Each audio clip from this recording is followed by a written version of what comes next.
반갑습니다. 오늘은 출애굽기 19장입니다. 그 유명한 시내산 언약인데요.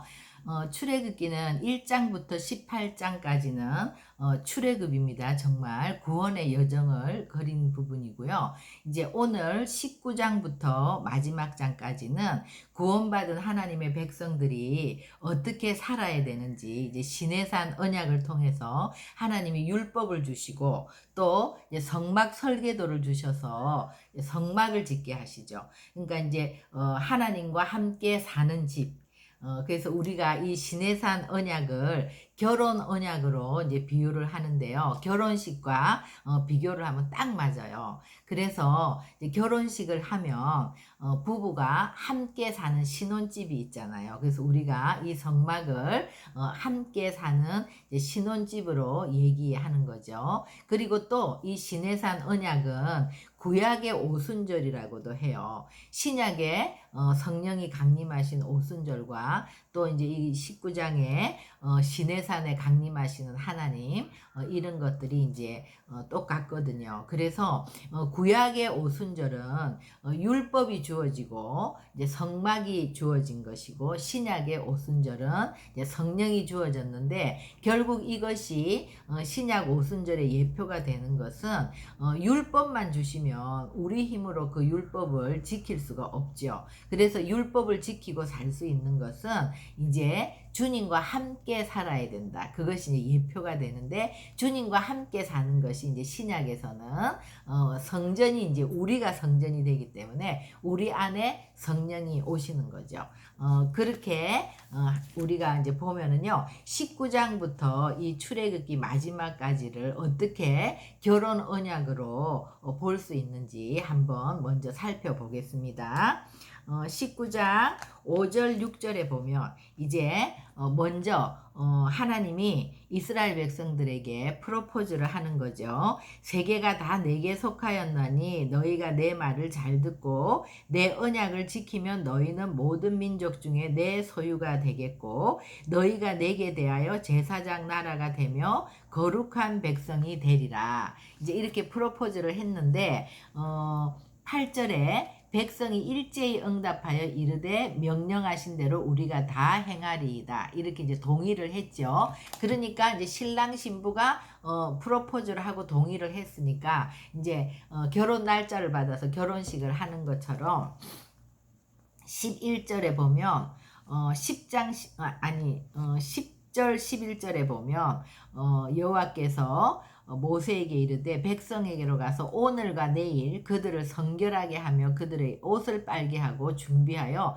셋째 날을 기다리게 하라. 이는 셋째 날에 나 여호와가 온 백성의 목전에서 시내산에 강림할 것이니라. 그러니까 이제 신부 단장을 시키는 거죠. 그리고 실제적으로 16절부터 18절까지 신랑 되신 하나님이 시내산에 강림을 하세요. 셋째 날 아침에 우레와 번개와 빽빽한 구름이 산 위에 있고 나팔 소리가 매우 크게 들리니 진중에 있는 모든 백성이 다 떨더라. 시내산의 연기가 자욱하니 여호와께서 불 가운데서 거기 강림하심이라. 그 연기가 옹기가마 연기같이 떠오르고 온 산이 크게 진동하여. 그러니까 이제 신랑 신부가 이제 결혼식에 참여한 거죠. 그래서 이 시내산에 강림하는 이 장면을 우리가 이제 사도행전 2장 2절 3절에 성령 강림과 같이 한번 비교해서 볼게요. 2절 호련히 하늘로부터 급하고 강한 바람 같은 소리가 있어 그들이 앉은 온 집에 가득하며 불의 혀처럼 갈라지는 것들이 그들에게 보여 각 사람 위에 임하여 있더니. 그러니까 이제 하나님이 강림할 때도 우레와 번개가 빽빽하고 나팔 소리가 매우 크게 들리면서 불 가운데 강림하셨다고 했잖아요. 그러니까 비슷한 모습이죠. 그래서 이제 신랑 신부가 결혼식을 하게 되면 이제 혼인서약을 하게 되잖아요. 혼인서약은 이제 결혼을 하면 이제 신랑과 신부가 이런 것들을 서로 같이 살기 위해서는 지켜야 된다. 그래서 뭐 우리가 혼인서약할 때 무엇을 혼인서약합니까?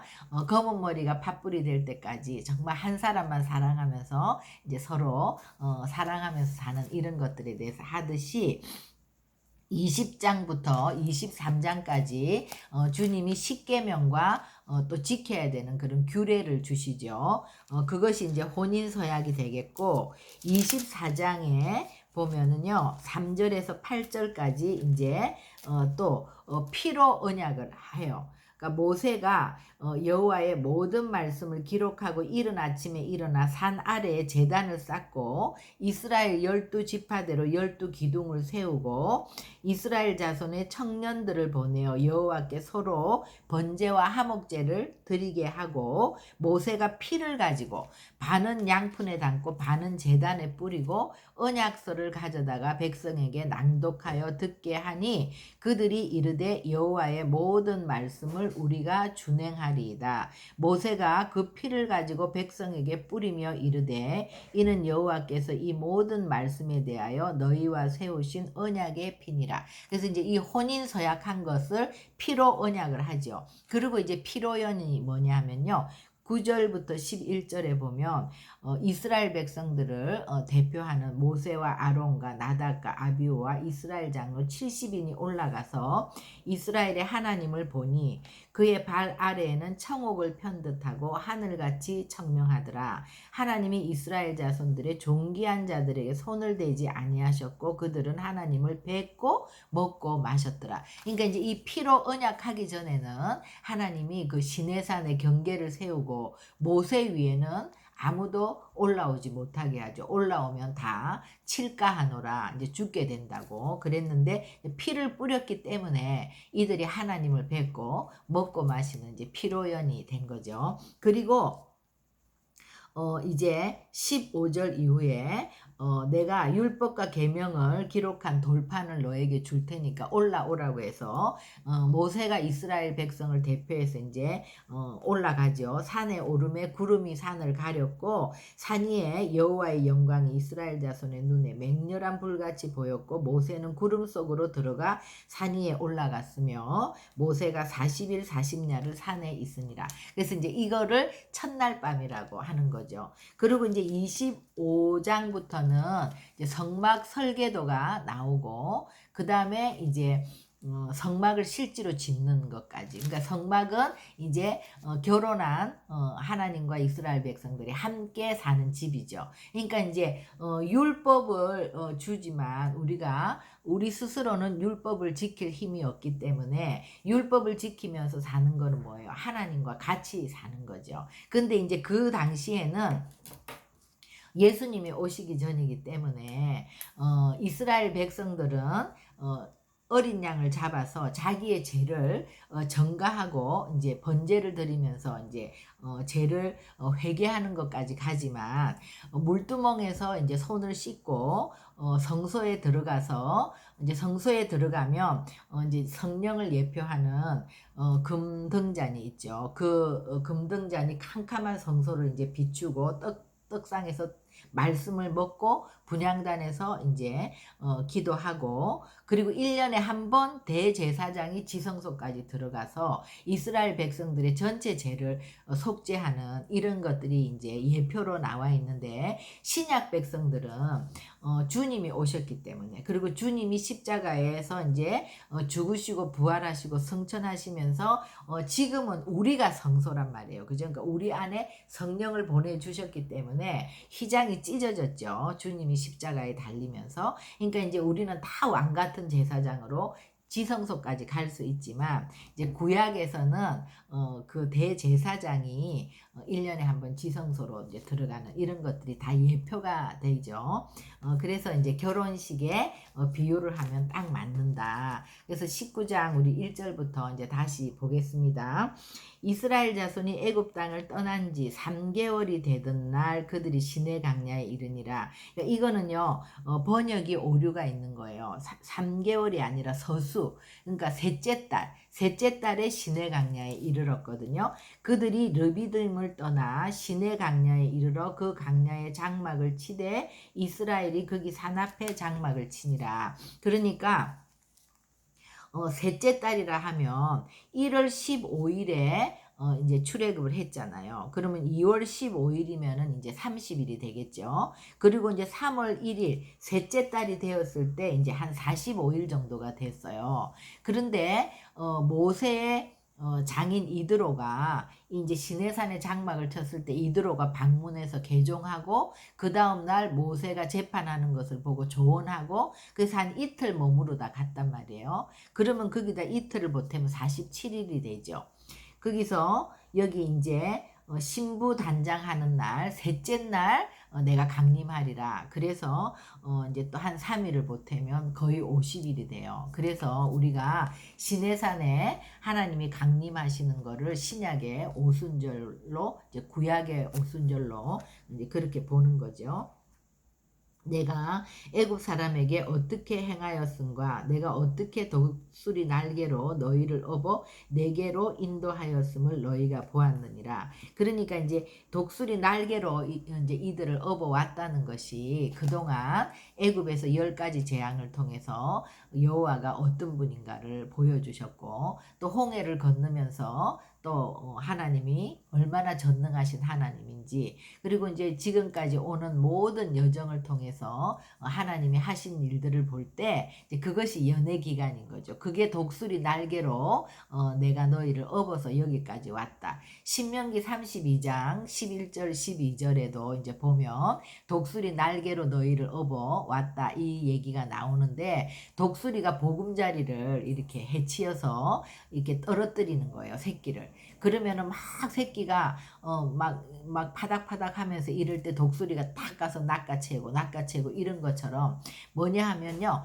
독수리 그 보금자리는 밑에 이게 막 가시 같은 거를 둔대요. 그리고 이제 위에 부드러운 것들을 둬서 이렇게 이제 새끼들이 있는데 새끼가 조금 자라면 어미 독수리가 이 막 보금자리를 흩트리는 거예요. 그러면 그 밑에서 가시 같은 게 올라와서 막 찌르고 막 따갑고 이러니까 새끼들이 밀려 나가다가 떨어지면 떨어뜨렸다가 딱 가서 받는 거예요. 근데 다른 어떤 새도 이렇게 할 수가 없는 거죠. 왜냐하면 그렇게 급히 내려가서 땅에 떨어지기 전에 딱 받아서 낚아챌 수 있는 힘이 없는데 독수리는 그런 능력이 되니까 재빨리 가서 땅에 떨어지기 전에 이것을 받을 수 있고 그 날개로 업어서 또 이렇게 할 수 있으니까 이렇게 새끼들을 아주 맹훈련을 시켜서 이제 맹수로 만드는 거죠. 그런 것처럼 우리 주님도 정말 구원해서 이제 이들을 정말 광야로 내몰잖아요. 먹을 것도 없고 입을 것도 없고 춥고 뜨겁고 이런 곳으로 내몰지만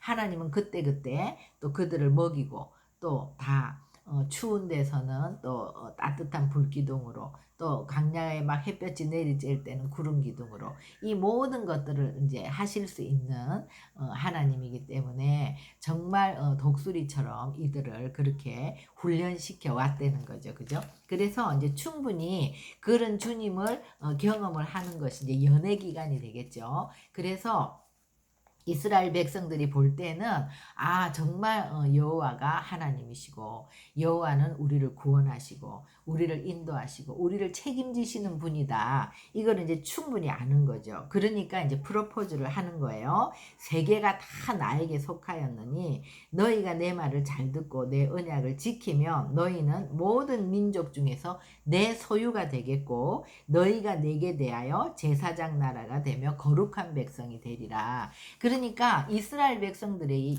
여태까지 구원을 받아서 강야로 오기까지 도대체 내가 누군지를 모르는 거예요. 그런데 이제 명확한 정체성을 얘기해 주는 거죠. 너희는 내 소유, 제사장 나라, 거룩한 백성.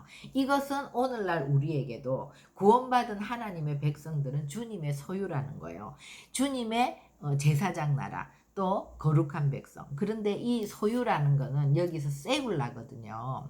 세굴라는 그냥 단지 나의 소유가 아니에요. 나의 소유가 많고 많이 있지만 그 중에서도 가장 아끼는 가장 보배로운 내가 가장 정말 아끼는 하나 그것을 세굴라라고 하거든요. 그러니까 너희는 나한테 있어서 그런 세굴라라는 거예요. 그러니까 남편한테 있어서 가장 정말 아끼는 소유는 자기 신부잖아요. 그죠? 그러니까 주님의 신부된 우리가 세굴라라는 거죠. 그죠? 그러니까 계속해서 창세기부터 주님과 교회의 관계는 결혼 관계로 설명을 해왔잖아요. 그러니까 결혼은 서로가 하나가 되는 거죠. 한 몸을 이루는 거고 온전한 연합을 이루어 가는 거란 말이에요. 그러기 위해서 함께 살아야 되잖아요. 함께 교제해야 되잖아요. 그러니까 주님과 우리의 관계는 이런 연인 관계, 내 소유인 관계이기 때문에 우리는 주님과 늘 함께 살아야 되는 거죠. 그러니까 이제 여기서 어떤 것이 있냐면 우리가 믿음으로 구원을 받아요. 정말 십자가에서 물과 피를 쏟으시고 온몸이 찢어지면서 그 예수님이 나의 구원을 위해서 죽었다는 사실이 믿어진 사람은, 그 믿음으로 이제 구원을 받은 사람은 반드시 내 주님이 어떤 분인지를 알기를 원하는 거죠. 내 주님에 대한 갈급한 마음이 있죠. 그래서 성경을 보면 하나님을 알기 위해서 성경을 읽어 나가면 정말 주님이 빛을 비춰주시기 때문에 우리가 얼마나 죄인이라는 걸 깨닫게 돼요. 우리가 얼마나 어두움이라는 걸 알게 돼요. 그래서 우리의 죄를 자백하게 되고 우리의 힘으로는 이 말씀대로 우리가 지켜 행할 수 있는 능력이 없다는 걸 알기 때문에 이 율법이신 말씀은 반드시 우리를 예수께로 인도해요. 그래서 예수님께 우리가 기도하는 거예요. 나는 죄인입니다. 그리고 나는 이 말씀대로 살 수 있는 능력이 없습니다. 그래서 이 말씀이 내 삶에서 성취될 수 있도록 기도하는 거예요. 그때 성령님이 우리 가운데 오셔서 성령께서 우리를 이렇게 살 수 있도록 이끌어 주시는 거예요. 그래서 이렇게 사라지게 되는 거예요. 그래서 날마다 말씀을 보면 또 내 죄가 보이고 말씀을 알면 알수록 또 내가 더 더럽다는 것을 보게 되고 이러면서 내 옛자를 벗어버리고 예수님으로 새 사람을 입는 것이 이제 성화의 과정이죠. 그러니까 그것이 거룩한 백성이 되는 것이고, 그렇게 되어가는 과정 가운데서 예수님의 말씀이 우리 가운데 이렇게 쌓이게 되면 이것이 흘러나온단 말이에요. 이것이 제사장 나라예요. 이렇게 되면 남에게 복음을 전하는 사람이 되고 또 다른 나라에 가서도 선교하게 되는 거죠. 그러면 우리가 내가 복음을 전하는 영혼들, 또 내가 선교한 나라들을 잉태하고 하나님 앞에 중보의 기도를 드리는 제사장이 되는 거죠. 그래서 제사장 나라와 거룩한 백성은 반드시 주님과 너는 내 소유야, 이렇게 주님과 함께 결혼 관계, 연인 관계가 될 때 이것이 가능한 거예요. 그러니까 하나님과 우리와의 가장 중요한 것은 하나님과 우리가 같이 사는 거예요. 결혼해서. 그래서 한 집에 사는 거예요. 그러니까 우리가 이 출애굽기와 레위기를 통해서 성막을 배우고 성막에서 예배하는 법을 배우게 되면 우리가 주님과 어떻게 관계하고 어떻게 교제하는지를 배우게 되는 거예요. 그래서 이제 신약 성도들이 성령을 받고 성령의 계시가 있지만 성령의 계시를 통해서 구약을 보게 되면 훨씬 더 주님을 깊이 경험하게 되는 거죠. 그러니까 주님이 우리에게 보통 사람들이 시내산에서 이스라엘 백성들이 율법을 받았다고는 얘기하지만 율법만 받은 게 아니에요. 더 중요한 것은 성막 설계도를 받았고 성막을 지은 것이고 성막 안에서 제사하는 법을 배우는 게 레위기란 말이에요. 이것이 핵심이에요. 이것이 주님과 우리가 같이 사는 것이 핵심이에요. 그래서 출애굽기 19장 5절 6절 너희는 내 소유가 되고 나에 대해서 제사장 나라 거룩한 백성이 되는 것이 출애굽기의 핵심 구절일 뿐만 아니라 성경 전체의 핵심 구절이 되는 거죠. 결국 주님과 우리와의 관계가 가장 중요한 것이고 우리와의 관계는 결혼 관계이기 때문에 온전한 연합을 이루기까지 하나님 앞으로 우리가 계속해서 나가서 하나가 되는 것이고, 그죠? 그것이 될 때 우리의 정체성이 회복되는 거고 우리가 에덴으로 회복이 되는 것이기 때문에 이것이 정말 중요한 핵심 구절이죠. 그래서 우리가 하나님의 소유라는 거, 우리는 제사장 나라라는 거, 거룩한 백성이라는 거 잊어버리면 안 돼요. 이것이 우리의 정체성이기 때문에, 그죠? 그래서 지금 유대인들은 예수님을 몰라요. 그렇기 때문에 이 구약 모세오경을 다 외우면서도 이 율법을 지켜서 구원받는다고 생각하는 거예요. 종교인에 불과한 거죠. 예수님을 모르기 때문에 그들은 율법을 지킬 수가 없어요. 율법을 지킬 수 없는 죄인이 율법을 지킨다고 하면 그거는 지키는 척 하는 거지 실제로 지킬 수가 없는 거예요. 그래서 이제 바리새인들이나 사두개인이나 이런 사람들을 예수님이 오셨을 때 회칠한 무덤이라고 한 거예요.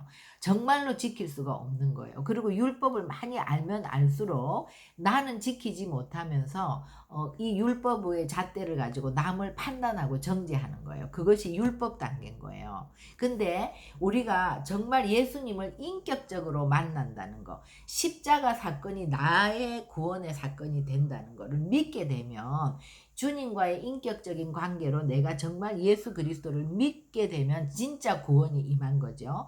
그 예수님을 진짜 믿은 사람들은 예수님을 내가 믿고 구원을 받았기 때문에 이 율법을 지키는 거예요. 그런 사람들은 예수님의 빛이 우리 가운데 비춰지기 때문에 이 율법을 읽으면 내가 율법을 지킬 수 없다는 것을 너무 명확히 알게 돼요. 그리고 모든 것이 내가 죄인이라는 걸 알게 돼요. 내가 변화돼야 된다는 걸 알게 된단 말이에요.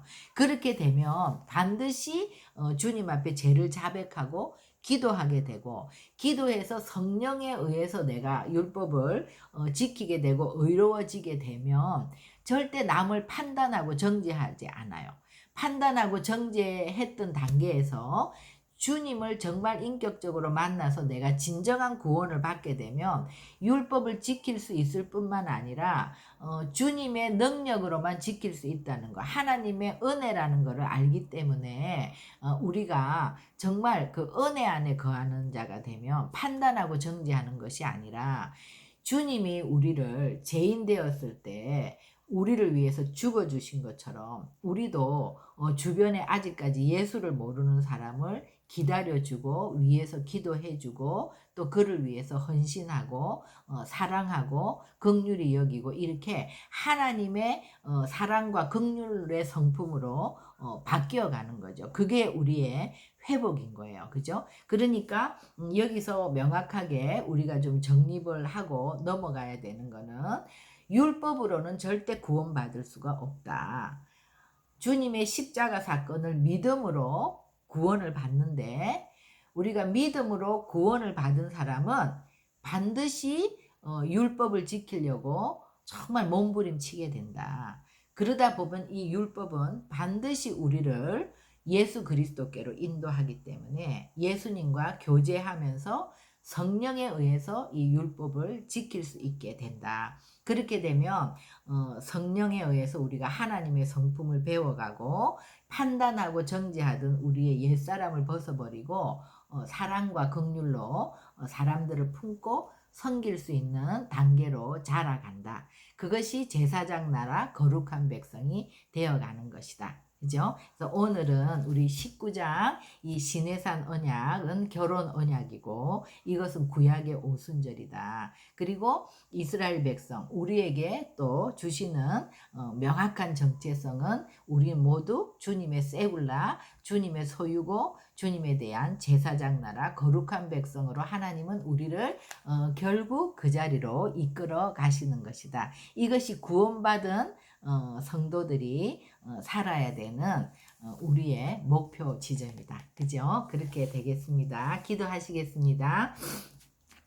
주님, 오늘 우리가 너무나 중요한 시내산 언약 너희는 나의 세굴라야. 정말 나의 보석이야. 나의 소유야. 너는 내 거야. 하는 이 놀라운 하나님 우리의 정체성을 다시 한번 깨닫고 감격하기를 원합니다. 그래서 우리가 주님을 더 알아가기 원하고 주님과 함께 살기를 원하고 이미 우리 가운데 성령으로 오셔서 우리를 인도하시고 이끌어 가시는 주님 앞에 날마다 우리가 주님과 깊은 교제로 더 가까이 친밀감 가운데로 나가는 우리 모두가 되기를 원합니다. 하나님 우리를 정말 그 지성소의 자리까지 인도하셔서 우리가 주님의 온전한 신부로 제사장 나라로 거룩한 백성으로 자라갈 수 있도록 저희들을 인도하여 주시옵소서. 감사하며 예수님의 이름으로 기도합니다. 아멘.